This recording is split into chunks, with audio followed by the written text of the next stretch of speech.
Maligayang pagdating sa Ever After Tales, kung saan ang bawat kwento ay puno ng pag-ibig, lihim at kapalaran. Sa ating kwento ngayon, makikilala natin ang isang dalagang lumaki sa hirap at sanay sa tahimik na buhay. Ngunit isang araw, may matutuklasan siyang lihim na tuluyang magbabago sa lahat ng kanyang pinaniniwalaan.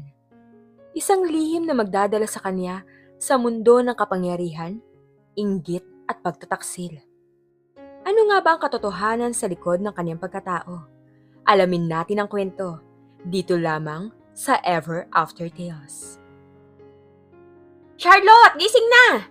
May naghihintay na tawag sa'yo mula sa kusina! Sigaw ni Aling Gina, ang matalik na kaibigan at kasamahan ni Charlotte sa trabaho mula sa ibaba. Inunat ni Charlotte ang kanyang braso, naghikab at bumangon mula sa kanyang maliit na higaan sa silid ng mga kasambahay. Sandali lang, Aling Gina! Bababa na po ako!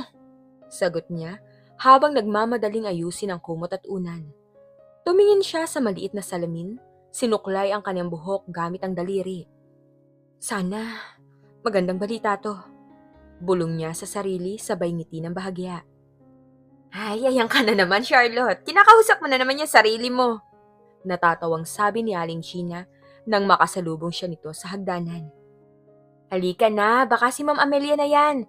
Nagtatanong kung kanino tayo ipapadala para sa party mamaya. Baka nga po. Wika ni Charlotte habang bumababa sila. Sana po makapagpahinga naman tayo kahit konti, no? Parang hindi na po tayo natutulog nitong mga nakaraang araw eh. Diyan ka nagkakamali, Charlotte. May plano na ako.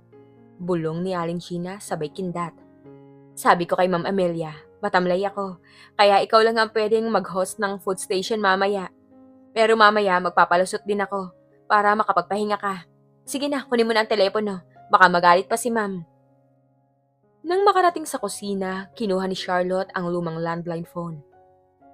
Hello po, Ma'am Amelia? Si Charlotte po to. Oh, Charlotte! Salamat at sinagot mo! Masiglang boses ni Ma'am Amelia sa kabilang linya.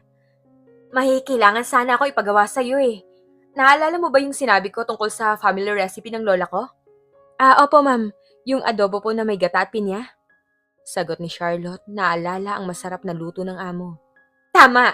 Gusto kong ikaw maghanda nun para sa party mamaya. Siguradong magugustuhan ng mga bisita yon. At Charlotte, magbihis ka na maayos ha. Isuot mo yung bagong uniforme na pinatahi ko. Pero ma'am, baka po hindi ko po kayanin mag-isa yun eh. Nag-aalalang sabi ni Charlotte. Wala po si Aling Gina? Huwag kang mag-alala, si Aling